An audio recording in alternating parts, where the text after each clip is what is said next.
wanted to talk a little bit about isolation, feeling the need to isolate, feeling isolated even when you don't really desire to be, that kind of strange bubble of separation that so many of us experience.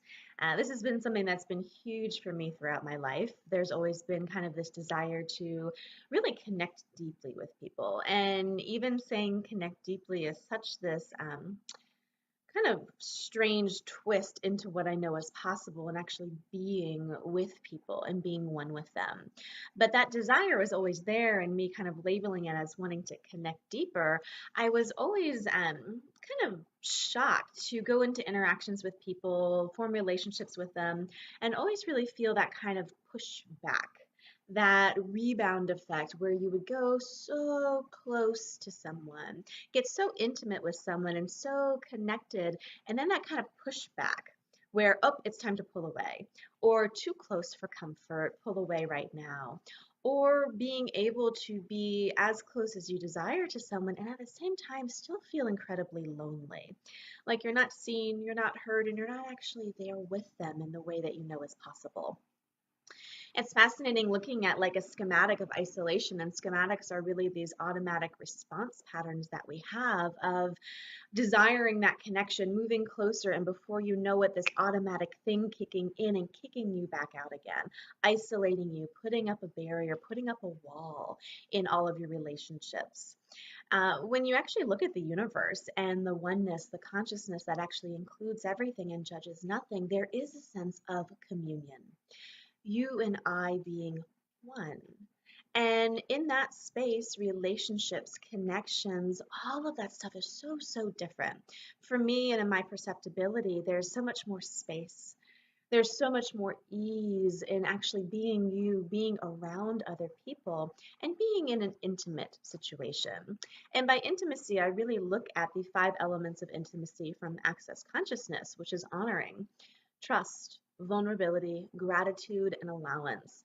So, coming out of the idea that intimacy is more of a sexual thing, but actually looking at you having relationships, a being about yourself and in your environment where there is an honoring, there's a trust, there's an allowance for everyone, there's a gratitude for them being there. It's such a different space. And then, of course, that last thing of actually being vulnerable enough to allowing this to occur is so different. How much have you all been fighting against the vulnerability it takes to actually have true communion? And before you know it, you get vulnerable, you drop those walls down, you truly get in communion with someone, you come right up, and that rebound, that automatic schematic comes and you pull away.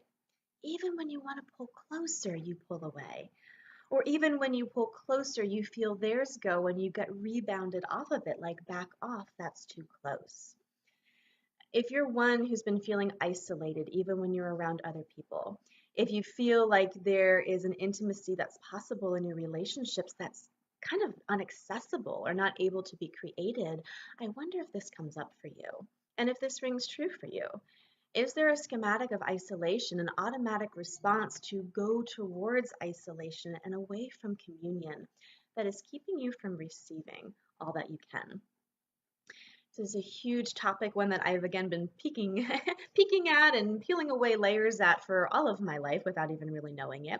And this trip that I just went to in Australia, where we talked a lot about these schematics, that was the thing that kept coming up for me was the schematic of isolation. Being in a room full of people that I perceive them constantly, even when I'm across the planet, yet being close to them in that room and going into conversation, I was aware of these strange bubbles, these strange walls.